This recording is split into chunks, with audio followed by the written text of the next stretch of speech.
Hi everyone, welcome to THT, and today I have 4 more competitive decks that I've been working on for Legend of the Force, so super excited to show this to you guys.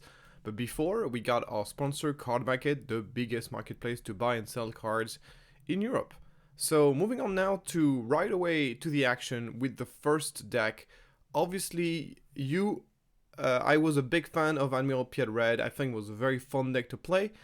Unfortunately, competitively speaking, it was not quite there, but I think this deck got a lot of very great tools in this new set. So the first thing that I think is very major with this deck is that we got a lot of new droids that I think are quite competitive. The most obvious example is obviously HK47, which is a very well-studied unit. It's a 2/4 that also deals damage every time you manage to defeat a unit, and this deck has a lot of potential to defeat a lot of units all at once, so that can actually represent quite a bit of damage. The second droid that maybe a lot of you guys overlooked, but I think is quite good, especially in a meta where we're going to see a lot of shield, is the DRK1 probe droid.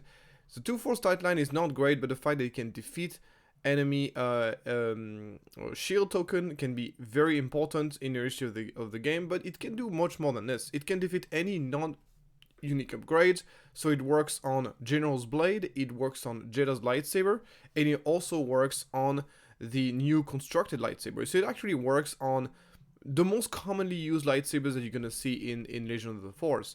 So it's pretty powerful. They also, of course, deal with experience tokens, with a wide variety of different things. So it's a really nice card, and it's a really nice toolbox to have from the Invisible Hand. The Visible Hand, of course, when it attacks, can search up to top 8 cards off the top of the deck and pull any droids and if it costs 2 or less, you can play that droid for free.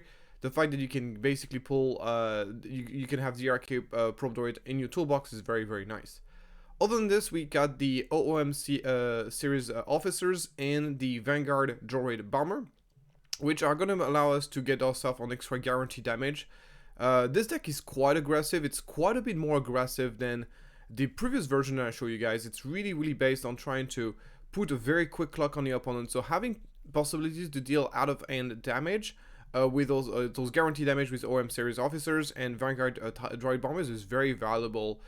And those droids, not only, of course, the point is to play them on turn 1 just to have something to play on turn 1.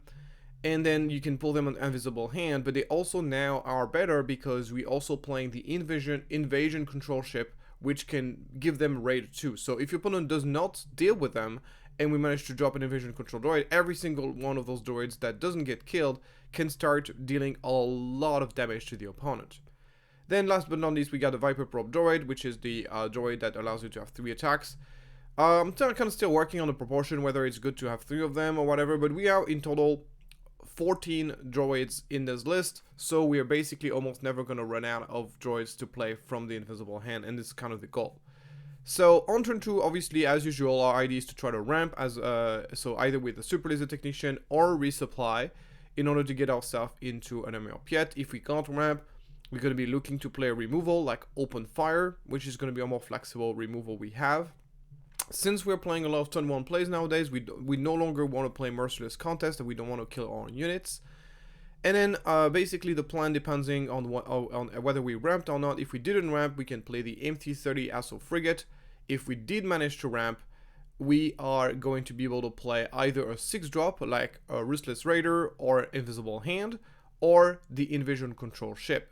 So the Invisible Hand was already a card that a lot of Piet Red decided to play in the previous set, but it is so much better in this set because we have much better droids. It's super consistent.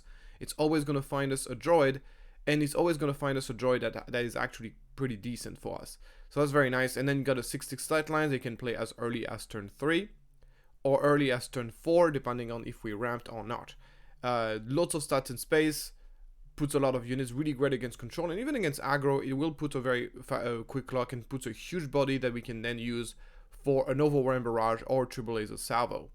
So another card that is from Jump to Light Legend of the Force that has not really made a lot of noise is because I think the card is not really good, except in this deck, and that's the Invasion Control Ship. So this card has 2 major assets. The first asset is like it costs 7.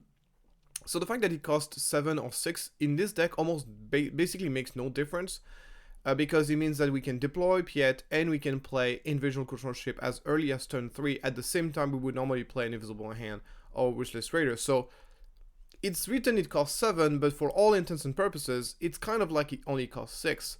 And then, once again, if you play it for 6, then it has, of course, really good stats. Got 5, it's a 5/9, it's a 5/9, so very difficult to kill. And it obviously turns all of our droids and give them raid 2, and we know we are playing 14 droids. So it's a really, really nice card that really, like, it's the kind of card that your opponent might not want to kill in priority, but if it doesn't, it can really, really bite him in the back, and can be very, very annoying. So it's not, once again, the best card of the century. It is of the century, but it, in my opinion, it is worth including, and I had very positive result with this. And once again, the fact that you can play it on the same turn as Piet deploy, I think is very valuable. And until we get better capital ship that costs 7, I think that's what we're gonna play. We also got yourself more Overwhelming Barrage. One of the most common problem with Army of Piet is that sometimes it's a deck that really, really depends on Overwhelming Barrage. I mean, you play this large spaceship, but then you need to play something that will allow you to stabilize the board. And the thing is, like, you don't always find this card in the deck, but now that we have Craving Power, we essentially have more copies of Overwhelming Barrage. Obviously, Craving Power, not quite a barrage, you can't really split the damage. But basically, if we're dealing with one large threat, Craving Power will do really well and will give, of course, the unit that gets equipped a permanent bonus, making up subsequent Overwhelming Barrage or Turbo Salvo even stronger.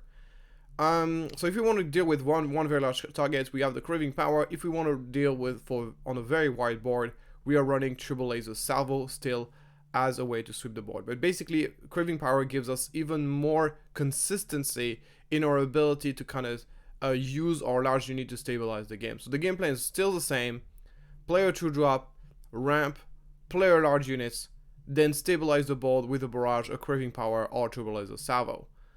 Obviously, we still, of course, the core and the bread and butter of the deck, it still remains the Devastator Planetary Bombardment combo. Try to kill opponent very, very quickly. And we still have the Devastator as a top end. The deck is really aggressive, so we don't always get to the point where Devastator is relevant, but it's still, of course, a very great top end that is actually good at stabilizing the game if you get to that point.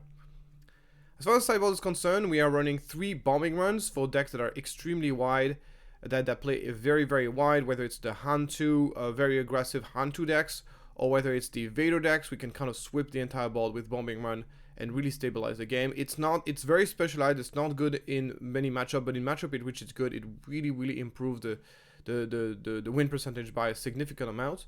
Then we got our anti-control package, which is going to be our Palpatine's Returns Relentless package, and then we have an extra copy of Turbo Laser Salvo as a way to, and I just realized that there's only 9 cards in the sideboard, so I apologize for this. If I had to add another card, I will probably add another copy of Craving Powers. Probably would be the last card I would add. So sorry about this. There's only 9 cards of Salvo. It should be 10, of course, obviously. So yeah, as I said, Turbo Laser Salvo for mid-range deck is on anti-mid-range package, and against mid-range we can also add another copies of Craving Power in the sideboard. So yeah, this is the Piet deck. I think it got a significant amount of new decks, of new cards. So you got in total 1, 2, 3, 4, 5, 6. Between the sideboard and main deck, that's 3 Craving Power, that's 9 cards, plus 3, that's 12. So 12 cards, and then of course existing card like Invisible Hand becomes a lot stronger with a new set. So that's a significant amount of improvement for the deck. So doesn't mean, unfortunately, I don't think it fixes the fundamental issue with Admiral Piet Red. It's the fact that the deck is just very vulnerable in the early stage of the game because its 2-drop are still pretty weak. Even though always those 2-drops are nice, they're droids, and they're much better than the one we had before, they still kind of suck. They still are not amazing if you compare to what the other people are playing, like 2 5s for 2 or 3 3 for 2. So I still think the early game of the deck is a bit lacking, but I think the deck got significantly better, and I think that it's going to be a force to be reckoned with in the upcoming meta. So moving on now to another deck that I know I'm not really known for being an aggro player, but I've been enjoying playing this a lot this set because it is so incredibly explosive. It is the most aggressive deck you could ever build in Star Wars Unlimited, And this is obviously our good old Kylo Yellow. This one is the Kylo Petronaki Arena, which is as aggressive as you could possibly be. And there's a lot of cool things going on with this deck, so let's jump into it. So as you can see, it's playing a lot of new cards. It's benefiting a lot from the new set in two major ways. The first way it's benefiting from the new set is that everybody now plays 20 HP base. I mean, not everybody, but a lot of decks will play 20 HP base. It's obviously every single bit of damage you can scrap of the opponent is amazing for Kylo and makes it much easier to kill the opponent very, very quickly. The second major thing that this deck got is amazing 2-drop in that color combination. This color combination really had to rely on double 1-drop opening before. Now it can actually play either 2-drop, double 2-drop opening, or play a regular 2-drop depending on the situation and be happy about it. Because we are running with the Aura Sing, we're also running Strike Ship. Those two cards really put down a lot of pressure on the opponent's attack for 3 as early as to drop. The fact that Aura Sing is hidden is also very relevant, especially when you play it in a later stage of the game. A very common situation that happens a lot is that basically your opponent has completely taken over the game, he has the board, and you're still missing 5 damage for little. You play Aura Sing, and then you take initiative, and there's nothing your opponent can do. He cannot really attack Aura Sing. The only thing he can play is play a removal, but not every deck has access to removal. A lot of decks just rely on ambush unit or just simply units to get rid of the board. And here we got Aura Sing, can't do anything about it, just take initiative, and then just play Outshot the Out44 Blaster, and just deal 5 damage to base. Or you can even play either unit your opponent might be forced to just take initiative instead of playing anything else, literally anything else, and this way you can kind of crawl back into the game. So it's kind of puts you in a very win-win situation. So hidden units are excellent ways to finish the game against certain type of decks, but they're also amazing 2-drops. The Aura Sing, of course, as a 3-4 on turn 1 is great. So is the Strike Ship, the 3-3 in space. We still have the possibility to go for an Arena Dodge early on in the game, and we still have the possibility to go for double 1-drop opening because we are playing 12 1-drops. That obviously depends on what kind of deck. Whenever you're playing an aggressive deck like this, the first few turns in the game are so incredibly important. You need to basically have mulligan very carefully, and depending on what you're playing, choose the best opening, because if you mess up the opening, it's going to mess up your entire game. So we are running, of course, all the great 1-drops accessible in that color combination, and we got the Reckless Gunslinger as our as another smuggle. We have a lot of smuggle because the deck, of course, empties its hand very quickly, and events will aggressively use Kylo Ren's ability to discard his own card. Sometimes happens that I even like to use Kylo Ren's ability, even if I don't actually benefit from the +2 attack. So sometimes people have a tendency they will use Kylo's ability in order to boost a unit, and that unit will get answered, and that's a blowout. Or they will decide to just not use Kylo's ability, and then they're gonna basically deploy underpowered Kylo Ren, even though the extra card that they discard would not actually have mattered.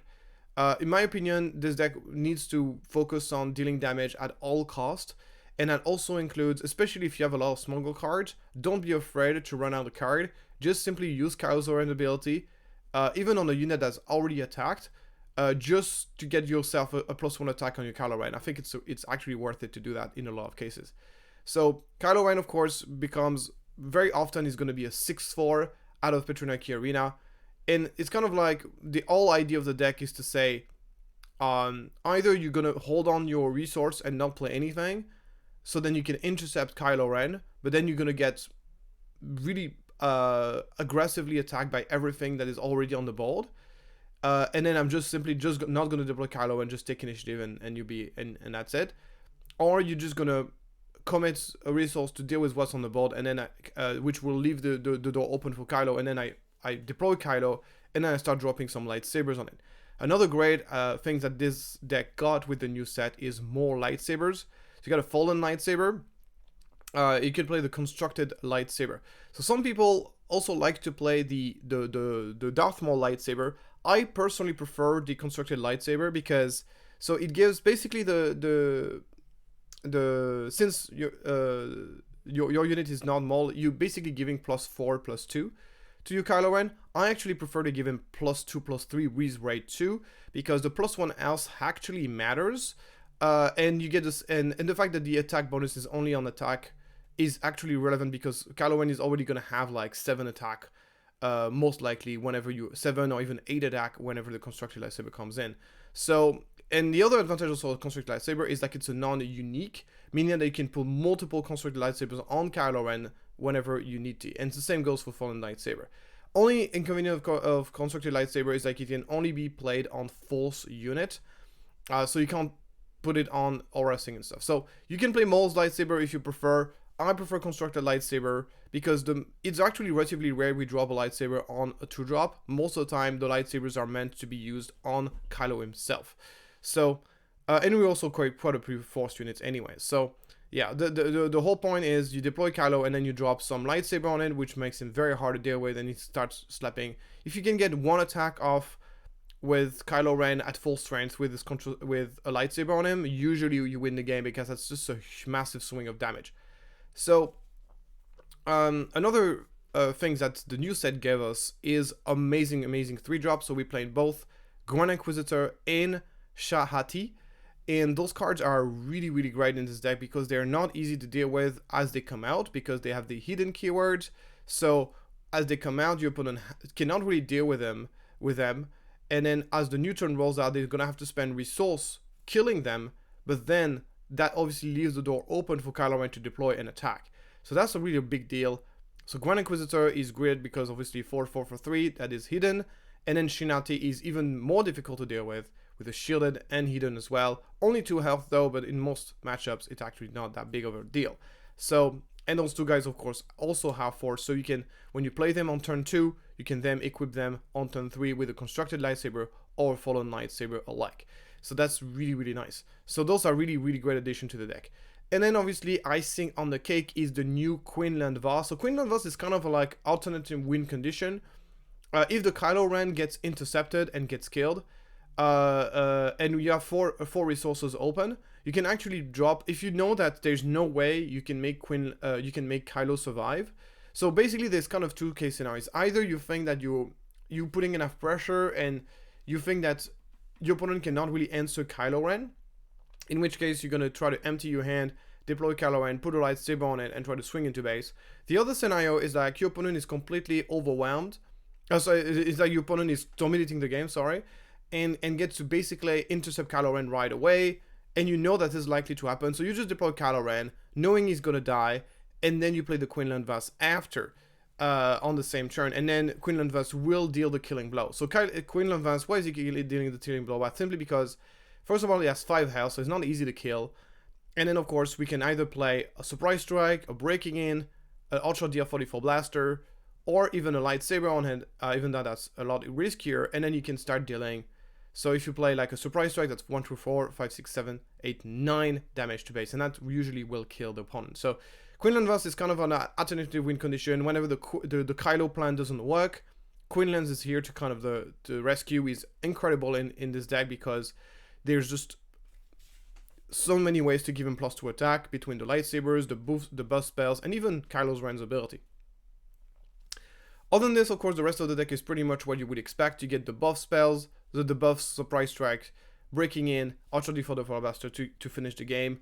You got the Reckless Gunslinger, the Daring Raid, which are most likely going to be used to deal damage to face to try to deal the last bit of damage.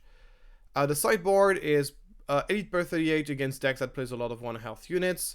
Deserving Firefighters against people who play upgrades. Wolf against people who like to win HP. And Chaos of War against control decks or decks that have a lot of health, that have a lot of ways to draw a card as an alternative finisher. So yeah, that's pretty much the deck. It's really aggressive. It's a deck that sometimes it's either win hard or lose hard is kind of what I found. But I think this deck feels considerably stronger than it used to. Like really, Legend of the Force has made this deck a lot stronger than it used to be. So maybe it's going to be a force to be reckoned with. I had a really good result with this in the meta. I had really good results. So I think this is a really strong deck, and you should definitely consider it if you're in a meta where you feel like a lot of people are playing greedy decks and you feel like you can punish them. Well, Kylo Ren is a really good way to do that. Next, I'm going to talk about a deck that I think everybody expects to be one of the best decks in the game, and that's obviously Hantu Blue. Hantu Blue got himself so many cards, and it's not really a matter of whether we think Hantu Blue is going to be meta or not, but what version of Hantu is going to be meta. I think everybody agrees pretty much that Han 2 is likely to be absolutely everywhere. The question is what version of Han 2 is going to be. Is it going to be a more aggressive version, or is it going to be a more control version? Is it going to be a force version? Is it going to be non-force? There's just everything is on the table. And one of the big reasons that's making Han 2 to blue so strong is the inclusion of Ogdo Bogdo, which is a 5/5 for 3/3 for 5 that cannot attack unless it's damaged, and obviously can be played as a 5/3 for 2 without downside on turn 1 with your Han Solo, which is absolutely absurd. There's just like, it's like, some people are gonna say, well, this card is a bit overrated because there's a lot of ways to shut it down. Yeah, thank God there's a lot of ways to shut it down, and that's true. But it doesn't change the fact that it is the most stats you can possibly imagine for 2-drop, and there are also a lot of decks that just simply cannot deal with it. Or there's gonna be a situation where if you don't have the exact answer to answer it, then you start pounding on your base, and you can just lose the game just because this card exists. So it's kind of like, it's another avenue Han Solo blue can win the game that didn't existed before and does not exist for any other deck as far as I know. So that's really just a sick powerful deck, a powerful card, sorry. So Ogdo Bogdo is a big deal, but there's also a lot of other cards at the get-god that is absolutely absurd. So, for example, of course, Grogu. I'm not a massive fan of Grogu in general, but he's really good in this deck, especially if you're playing on turn 1, and if you're playing against a deck that has a lot of low health unit, then he will just basically Gatling gun units every turn, start healing your stuff, and can be very annoying. He's quite slow, but he's very powerful in this deck. He can play as early as turn 1, and it gives you, of course, another force unit to play on turn 1, which is important to get yourself the force token. We got the Ezra Bridger, very important because it can be played as a 3/5 for 3 or a 3/3 for 2. 3/5s for 3 are amazing in Star Wars Limited in general, but especially in Han 2 they are amazing because they can be played either as the best stats for 3-drop in for 2-drop in the entire game, or as the best stats for 3-drop in the entire game, which is absurd.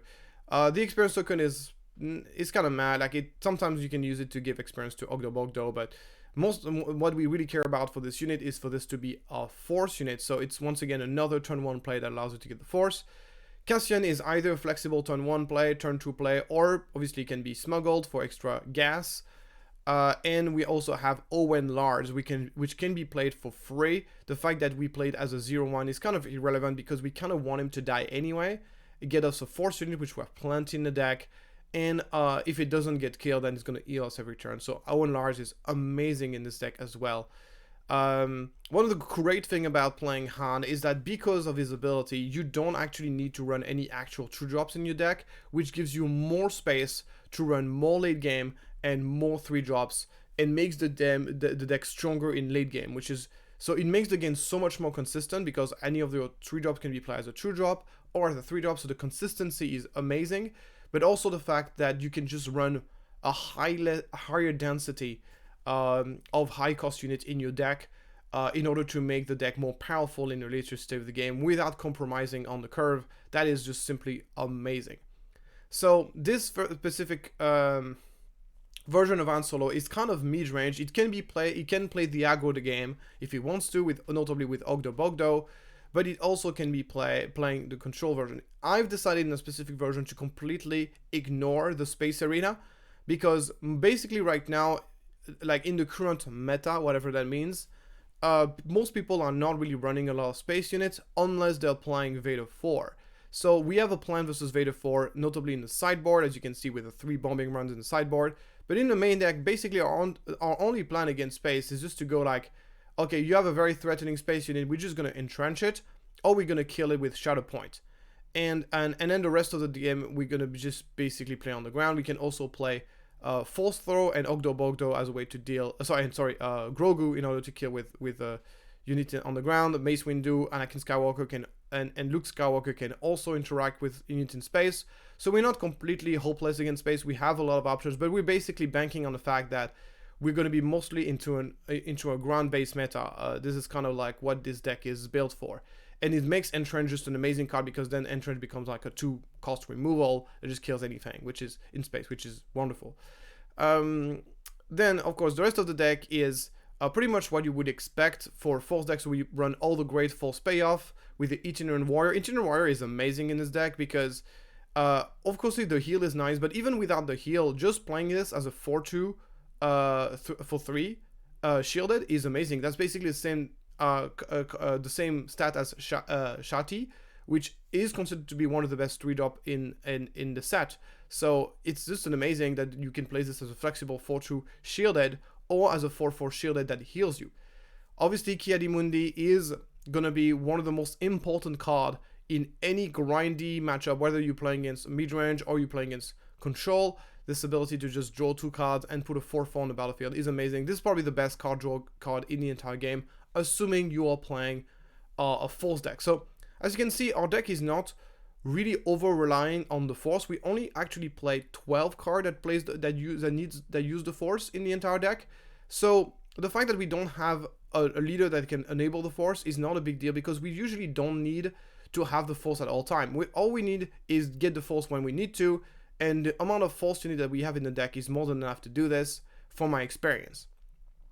So we also have Chirrut, which is one of the best, which is also great Sentinels combined with the Force. We also have Village Protector. Yes, Village Protector, even in this deck, is still an amazing card that will help you tremendously against aggro. We got, of course, the Shadow Point, which is an amazing removal. So actually, we were in 15 cards that need the Force. But as I said, it has never been a problem. Yeah, usually can get the Force relatively easily, and then you spend it, and that's fine. Anakin Skywalker is kind of the only card I'm kind of like, I'm still not 100% sure how good it is in the deck, but the fact that you get to play it 1 turn earlier is really, really nice. Like a 5/5 for 5 that comes to play and simply just kill something is very nice. But I'm still kind of like, it's definitely, like, if I had to kind of trim something to kind of make space for something else, this would definitely be the #1 card I would think about. But obviously it's going to come down a lot to the meta, whether I think this card is good or not, how many people are running 3 health units in the game. We got obviously then the Mace Window, which is just amazing. And then we got a couple of toolbox cards. Thanks to Ki-Adi-Mundi, we draw so many cards that it's kind of nice to have a little toolbox of different cards that answer specific situation. So we got Obi-Wan, we got Cray Dragon, Chewbacca, and Jedi's Lightsaber. Obviously, this is a 4-throw deck, so we got the 3 4-throw in there as well. And the Luke, Chewbacca, and Cray Dragon as top end, and we double down on those on the sideboard, the Chewbacca's Cray Dragon.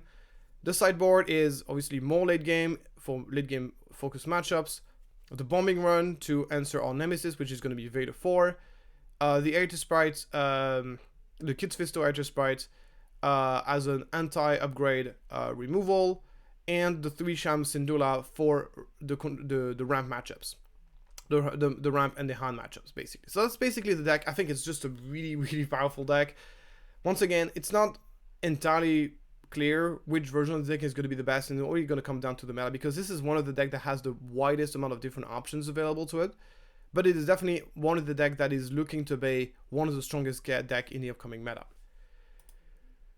Talking about Cray Dragon, you can still pick up this card for €14 on card market. I think it's going to be a very powerful card in the upcoming meta, because Cray Dragon is simply just amazing in hand 2. So whenever hand 2 is good, Cray Dragon is going to be good as well, so you want to pick it up. Next, we got a deck that is a bit more experimental, a bit more kind of fun, try to experiment the new leaders. It's actually my first deck using a new leader that I'm going to show on my channel. I said it before and I say it again, I just think leaders in this set are not really good. I don't think the new leaders in set are very good. I think they're very situational. They require very specific build to work, and even in the build in which they require, like for example the Force deck, there might actually be better options to consider.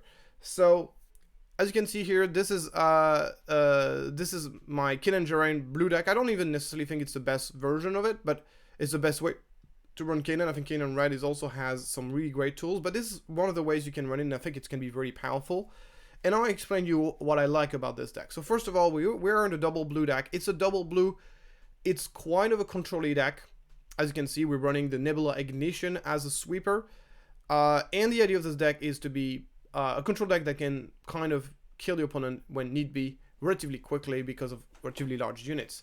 So early stage of the game, we run the best 2-drop available in this color combination. We run the Yaddle, we run the Kuel. Kuel draws us a card almost every time. If we skip turn 1, it's not the end of the world in this deck, but hopefully we don't. Lone Wolf is amazing in this deck because it's gonna give us a 3/3 Sentinels that we can shield over and over and over again with Kanan. So Lone Wolf is just specifically disgusting in this deck. Then we got a 3 drops. We got small Sentinels in space, more Sentinels on the ground, an Ezra Bridger to buff a Lone Wolf, and another Spectre we can shield with Kanan. Then we got the Kanan unit, and we got the Doom. So Doom is really nice in this deck because we have a lot of high health units that are going to be shielded over and over again. So it's really easy for us to keep bold presence. And then if your opponent does not find a way to deal with it, then our units are just going to become bigger and bigger and bigger and get ourselves +1/+1 counters every turn, which is just really, really nice. Even if it gets to trigger once on like 2 units, give 2 extra +1/+1 counters, that's just already by itself very strong. And the amount of resource that your opponent has to deal with to remove it is significant. Not only that, so it's a bit slow, but I think it's really strong. Then we got the Kanan, because it's another Spectre. We can shield, can heal us up. Then we got some removal, Fellow Dragons, Rivals Fall. The Vigilance, of course, that gets to be played for 4. And then we got some Sentinel units. We got Sentinels in space with the Ghost that we can easily shield to turn it into a Sentinels and turn all of our other stuff Sentinels as well, completely locking out the board. That can be really, really nasty to annoy. And keep in mind that all the Spectre units can be shielded over and over again. And then we got the Bendu. Bendu is really nice in this deck because it's going to be protecting us. And if your opponent doesn't deal with it, once again, we can attack with it and get to play our Rival's Fall or even our Nebula Ignition for a cheaper price, which is very nice. And the fuck, once again, it's the Sentinels, that creatures that can be shielded over and over again. I think Bendu is one of the big reasons to be playing double blue in the first place. And we get the Cargo Juggernaut as another way to heal, and gives us another body on the board that is shielded as well. And then we got, of course, the Luke Skywalkers, the Redemption, and the Nebula Ignition. Nebula Ignition rarely kills our own units because most of the units are going to be upgraded thanks to shields from the Kanan or just naturally have shields. So it's a way we can kind of completely reset the board of our opponents. So that's going to be very powerful. So Kanan is really strong in this deck because, as you can see, we're playing quite a few creatures and Spectres. The fact that Bendu can come out and protect our Kanan as Kanan deploys becomes a 5/6 deploy leader, which is just a lot of stats. 5/6 shielded leader. Another card that you might be surprised to see is Calm in the Storm up here. And this card basically is very nice. Whenever you got a Sentinel, you basically place this card on one of your Sentinels and you can give it 2 experience and a shield, making it impenetrable, very, very difficult to get through. This is specifically nasty on Loth Wolf. It is situational, but boy, when it is in the right situation, it's amazing. It also works on Cold Dart Interceptors, while it works on any unit. And once again, all you have to do is just playing on a unit. Don't really care if you can't attack with that unit this turn. So it really works well on. It also works well on Doom if you want to protect Doom even further. That can really be something that can be really, really difficult to break through. So the sideboard is kind of work in progress, but I basically have 2 ideas about the sideboard. I thought about what are my 2 weaknesses.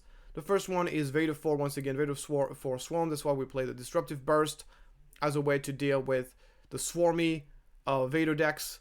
And the other tools that we utilize is we have basically a transformative sideboard to deal with hard control decks in general. This deck will struggle against control decks, so we want to have a plan against them. And the plan that we have is the meal plan with Satin Cries, Tech, and Restock. So we use Satin Cries to kind of turn all of our units into massive threats that will meal your opponent out very, very, very quickly. We protect Satin with various amount of cards, and we run Restock to kind of put our Satin Cries back on the deck. We can play Tech to never run out of gas. So this is kind of like we have a completely transformative matchup. If you play against a hard control, I think probably the best bet is just to concede game 1 and go for game 2 and try to win with this sideboard plan. No idea if this actually works in practice, and I don't even know if hard control is going to be a thing. Building a sideboard whenever your opponent, whenever you don't know what the meta is going to be, is always very difficult. But I think it's kind of like the thing. It's just the thought that I wanted to share into this deck as kind of explain you what are kind of the strengths and weaknesses of the archetype. So yeah, this is a really cool deck, and I think you should definitely consider trying it out if you like Kanan. Once again, I'm not sure if this blue version is better than the red one, but it definitely is something that is promising. Kanan is a leader that has a lot of stats and there are a lot of great specters and creatures in the game right now. And that's it. That was the fourth list I want to talk about. So thank you so much for following that video. I hope you guys enjoyed it. And if you have other decks that you would like me to cover, or different leaders that you would like me to build a deck around, I can give this a try on my next video. Thank you so much for following me. And if you like that kind of video, please leave a like and subscribe. Supporting me, it goes a long way. And I will see you next time for another video.